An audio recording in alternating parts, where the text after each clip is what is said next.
अस्सलामुअलैकुम क्लास 1 मैं हूँ आपकी टीचर मिस तहरीम और मैं आप सबको प्रोजेनिटर हाई स्कूल की ऑनलाइन क्लासेस में एक बार फिर से खुशामदीद कहती हूँ।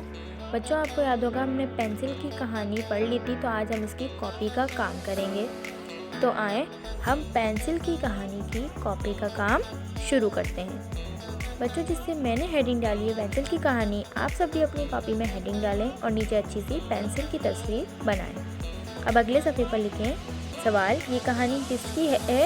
इसका जवाब है ये कहानी पेंसिल की है। सवाल, पेंसिल पहले कहाँ रहती थी? जवाब, पेंसिल पहले दरख्त में रहती थी।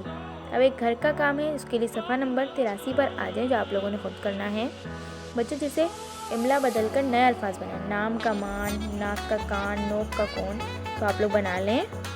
ये सब नोट्स में है और अब ये जुमले भी आप ही बनाएंगे क्योंकि ये भी नोट्स में दिए गए हैं। और नीचे पेंसिल की तस्वीर बना के रंग भरें।